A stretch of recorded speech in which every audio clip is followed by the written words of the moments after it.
السلام علیکم students. Lecture 10 اور حصہ بی یعنی کہ سیکنڈ پارٹ ہم اس کا کریں گے. اگلا جو شعر ہے غزل کا وہ ہے بار بار اس کے در پہ جاتا ہوں، حالت اب اضطراب کی سی ہے. دروازہ، بار بار، لگاتار، متواتر، پے در پے. حالت، کیفیت، اضطراب، بے چینی.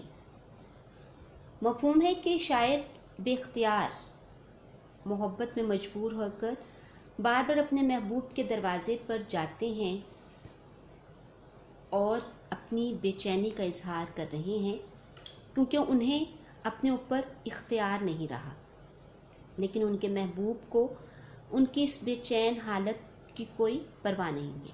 اب آپ دیکھیں کہ پہلے 3 اشعار سے چوتھا شعر بالکل ہٹ کے ہے، مختلف ہے. کہ اس شعر میں شاعر عشق کی ترجمانی کر رہے ہیں،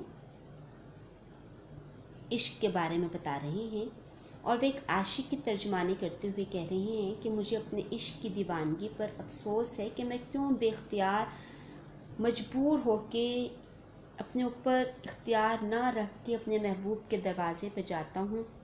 یہ عشق بھی ایک عجیب جذبہ ہے جو انسان کو مختلف کیفیات سے دوچار کر دیتا ہے.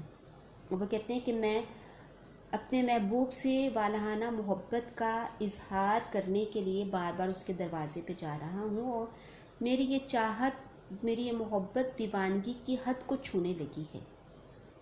اور کبھی کبھی عاشق اپنی دیوانگی کے ہاتھوں مجبور ہو کر بار بار اس گلی یا اس کوچے یا اس دروازے کا رخ کرتے ہیں کہ جہاں پہ ان کا محبوب رہتا ہے.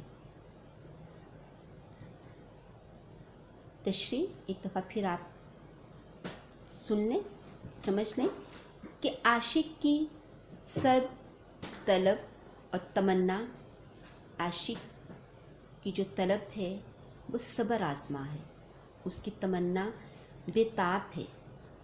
شاعر اپنے عشق کی انتہائی منزل پر ہے اور اب اضطراری کیفیت سے دوچار ہے.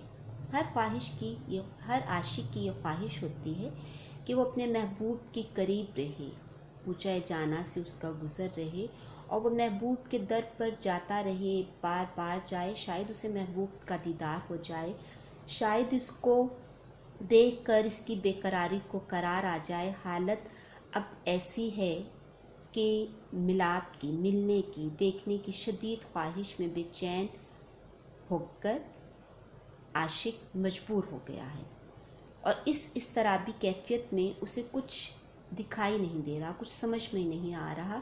وہ محبوب کے دیدار کے لیے اس کے در کے چکر لگا رہا ہے کیونکہ وہ اپنے جذبات پر قابو نہیں پا رہا.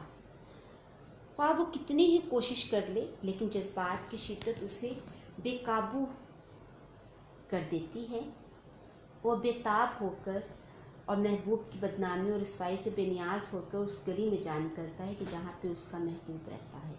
یعنی کہ شاعر عشق و محبت کے ہاتھوں مجبور ہو کر بار بار محبوب کے دروازے تک جا رہا ہے. اس میں جو شعر آپ خوبصورتی پیدا کرنے کے لیے لکھیں گے: تیرے کوچے ہر بہانے مجھے دن سے رات کرنا، کبھی اس سے بات کرنا، کبھی اس سے بات کرنا. شعر نمبر 5. میں جو بولا کہا کہ یہ آواز اسی خانہ خراب کی سی ہے. اب دیکھیں 5واں شعر بالکل پہلے 4 اشعار سے ہٹ کر کہ میں جو بولا کہا کہ یہ آواز اسی خانہ خراب بدقسمت انسان، بری قسمت والا انسان. میں یعنی کہ شاعر خود اپنے آپ کو کہہ رہے ہیں، بولا آواز نکالی، مخاطب ہوئے کسی سے، پکارا کسی کو، صدا دی کسی کو. اس شعر میں جو مفہوم ہے کہ شاعر بات کر کے، اپنی آواز بلند کر کے، کسی کو مخاطب کر کے یہ بتانا چاہ رہا ہے کہ وہ اپنے محبوب کو متوجہ کرنا چاہ رہا ہے کہ تاکہ اس کا محبوب اس کی آواز سن لے اور پہچان لے کہ اس کا جو عاشق ہے وہ اس کے کوچے میں، اس کے گلی میں آ گیا ہے۔ تشریح ہے کہ یہ روایتی موضوع ہے کہ ہر شاعر جون سے وہ اپنے سنگ دل محبوب کے ہاتھوں اور اپنے عشق کے ہاتھوں مجبور ہوتا ہے۔ میر تقی میر نے بھی اسی روایتی انداز کو اختیار کرتے ہوئے کہا ہے کہ ان کا محبوب بھی ستم ڈھانے میں کچھ کم نہیں ہے، اور وہ ان کی تمام جو فریادیں ہیں، ان کی تمام جو کوششیں ہیں، وہ ان کی فریاد کو سن کر بھی سنی انسنی کر دیتا ہے، ان کی کوششوں کو وہ ضائع کر دیتا ہے، کیونکہ محبوب کا کام ہی ستم گری ہے۔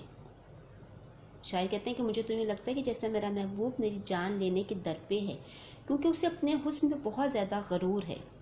وہ اپنے اسی حسن کی وجہ سے وہ کسی کی بات سننا بھی گوارا نہیں کرتا۔ اس شعر کی تشریح: خدائے سخن میر تقی میر درج بالا شعر میں اپنی حالت زار کے بارے میں بیان کرتے ہوئے کہتے ہیں کہ میں عشق کی شدت میں تباہ حال ہو چکا ہوں، عشق کی انتہا پر ہوں، اور اسی عشق کے ہاتھوں میں بہت زیادہ مجبور ہو گیا ہوں۔ میرا جو محبوب ہے وہ میرے حال سے بیگانہ ہے، اور اس کا دل اپنی ہی دلی کیفیات، اپنی ہی حسن کی اداؤں میں مشغول رہتا ہے، وہ مگن رہتا ہے۔ جبکہ شاعر کہتے ہیں کہ خستہ حالی، تباہی اور بربادی میری شخصیت کا حصہ بن گئی ہے اس عشق کی وجہ سے اور محبوب کی بیگانگی کی وجہ سے، اور اب یہ تباہ حالی میری پہچان بن چکی ہے، یہاں تک کہ میرا محبوب میری آہ و فغاں پر بھی کوئی توجہ نہیں دیتا، اور جب میں اس کے کوچے میں جا کر کسی کو مخاطب کرتا ہوں کہ شاید میری آواز سن کر میرا محبوب میری طرف متوجہ ہو جائے، مجھے پہچان لے، تو جب میرا محبوب میری آواز کو سنتا ہے تو وہ فوراً ہی میری آواز سن کر کہتا ہے کہ یہ اسی اجڑے ہوئے، اسی بدقسمت شخص کی آواز ہے۔ شعر نمبر 6: آتش غم میں دل بھنا شاید، دیر سے بو کباب کی سی ہے۔ یعنی کہ چھٹا شعر بالکل پہلے 5 اشعار سے مختلف ہو گیا۔ آتش غم، غم کی آگ، بھنا جلا خوب پک چکا، شاید غالباً حرف شک ہے، بو مہک، خوشبو، باس۔ اس شعر کا مفہوم یہ ہے کہ شاعر کہتے ہیں کہ میرا دل غم کی آگ میں جل جل کر اب سڑ چکا ہے، جل چکا ہے، اور اس میں سے ایسی مہک آ رہی ہے، ایسی باس، ایسی خوشبو آ رہی ہے کہ جیسے کباب میں سے آتی ہے۔ شاعر یہاں پہ اپنے محبوب کے مظالم کو بیان کرنے کے لیے ایک منفرد انداز اختیار کرتے ہوئے کہتے ہیں کہ میرا محبوب مجھے بے شمار زخم لگاتا ہے، میرے پہ طرح طرح کے ظلم کرتا ہے، طرح طرح کے ستم کرتا ہے، اور میں انہیں برداشت کرتا رہتا ہوں، لیکن اب تو برداشت کر کر کے مجھے یوں لگتا ہے کہ جیسے میرا دل جل جل کر سڑ کر کباب ہو چکا ہے، اور اس میں سے کباب جیسی مہک آ رہی ہے۔ تشریح اس کی ایک دفعہ پھر سن لیں آپ: غم و آلام کی زیادتی انسان کے دل کو جلا کر راکھ کر دیتی ہے، خواہشات ختم ہونے کا نام ہی نہیں لیتی، اور انسان دنیا سے بیزار اور بد دل ہو جاتا ہے، اور انسان دنیا کے ظلم و ستم پر کڑ کڑ کر اس کا دل ایسے ہو جاتا ہے کہ جیسے گوشت کو آگ پر دہکایا جائے تو اس میں سے خاص قسم کی بو اٹھتی ہے، ایسے کہ جیسے وہ گوشت کا حصہ جل گیا ہے۔ شاعر کہتے ہیں کہ میرا دل بھی ایک گوشت کا لوتھڑا ہے، اور اس دنیا کے ظلم و ستم سے میرا دل اتنا زیادہ جل چکا ہے کہ وہ بھی کباب کی طرح اس میں سے بھی بو پیدا ہو رہی ہے، وہ مسلسل جل رہا ہے، کیونکہ میں نے اتنے ستم برداشت کیے ہیں کہ زمانے کے ستم نے میرے دل کو داغدار کر دیا ہے، اور اب جو میرے ارد گرد رہنے والے لوگ ہیں انہیں میرے اس جلے ہوئے دل کی مہک آ رہی ہے۔ انہیں پتہ چل جاتا ہے، انہیں پتہ لگ گیا ہے کہ میرا جو دل ہے وہ اب دل نہیں رہا، ایک جیتا جاگتا دل نہیں رہا، ایک دھڑکتا ہوا دل نہیں رہا، بلکہ وہ ایک گوشت کا ایسا لوتھڑا بن چکا ہے کہ جو دنیا کی ستم ظریفی سے جل چکا ہے۔ آخری شعر: میر ان نیم باز آنکھوں میں ساری مستی شراب کی سی ہے۔ نیم باز، یہاں پہ شاعر نے اپنا میر تخلص استعمال کیا ہے، اور نیم باز ادھ کھلی آنکھ، مستی، خماری، نشہ، شراب نشہ پیدا کرنے والا عرق۔ مفہوم کہ میر اپنے محبوب کی ان ادکھلی مخمور مست آنکھوں کو بیان کرتے ہوئے کہتا ہے کہ مجھے یوں لگتا ہے کہ جیسے میرے محبوب کی جو آنکھیں ہیں ان میں شراب کے نشے کی وجہ سے وہ مجھے اتنی مست دکھائی دے رہی ہیں۔ یہ شعر غزل کا مقطع ہے اور اس میں شاعر اپنا تخلص استعمال کر رہا ہے۔ نیم باز آنکھیں ایسی ہوتی ہیں کہ جو نہ پوری طرح کھلی ہوتی ہیں، جو نہ پوری طرح بند ہوتی ہیں، اور ان میں بعض اوقات جیسے نیند کی خماری کی وجہ سے بھی انسان پوری طرح دیکھ نہیں پاتا، بعض اوقات طبیعت کی خرابی کی وجہ سے بھی انسان پوری طرح دیکھ نہیں پاتا، اور ایسی آنکھوں میں ہلکی سی سرخی بھی ہوتی ہے اور ان آنکھوں میں ہلکا سا دھندلا پن بھی ہوتا ہے۔ تو ایسی آنکھوں کو شاعر نے نیم باز آنکھیں کہا ہے، جو نشے سے مخمور ہوتی ہیں، جو نشے سے چور آنکھیں ہوتی ہیں۔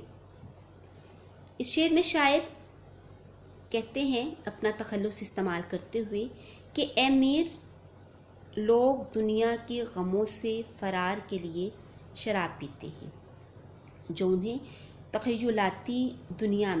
تخیلاتی خیالی دنیا میں لے جاتی ہے، جہاں صبح کی ٹھنڈی چھاؤں ہوتی ہے، غم و دکھ کی پرچھائیاں بھی نہیں ہوتی، اور وہ ایسی دنیا میں سکون محسوس کرتے ہیں۔ لیکن شاعر کہتے ہیں کہ مجھے تو شراب کے سہارے کی ضرورت نہیں ہے، کیونکہ جب میں اپنی محبوب کی نیم و آنکھوں میں جھانکتا ہوں تو میرا وجود دنیا میں نہیں رہتا، اس کی مست نگاہیں مجھے خوابوں کی دنیا میں لے جاتی ہیں۔ میرے محبوب کی نگاہوں میں شراب کی سی تاثیر ہے، جیسے انسان شراب پی کر مست ہو جاتا ہے، ایسے ہی مجھے بھی میرے محبوب کی نگاہیں دنیا سے بیگانہ کر دیتی ہیں، دنیا سے بے پرواہ کر دیتی ہیں، مجھے اپنے ارد گرد کی کوئی خبر نہیں رہتی۔ اس شعر میں آپ اس کی تشریح میں یہ شعر لکھ سکتے ہیں: آنکھوں سے پی رت مستانی ہو گئی، جام سے پینا رسم پرانی ہو گئی۔ اب اس کے مشقی سوالات کی طرف ہم آتے ہیں۔ مختصر جواب ہے: غزل میں ردیف کون سے الفاظ ہیں؟ ردیف جو بار بار استعمال ہوئے، جیسے کی، سی، ہے، یہ ردیف ہیں جو بار بار استعمال ہوئے۔ پھر اس کے بعد غزل میں استعمال ہونے والے کوئی سے 4 قافیے ملتے جلتے الفاظ، جیسے حباب، سراب، خواب، خراب، شراب، کباب، اضطراب، یہ قافیے ہیں۔ دوسرے شعر میں ہونٹوں کو کس چیز سے تشبیہ دی گئی ہے؟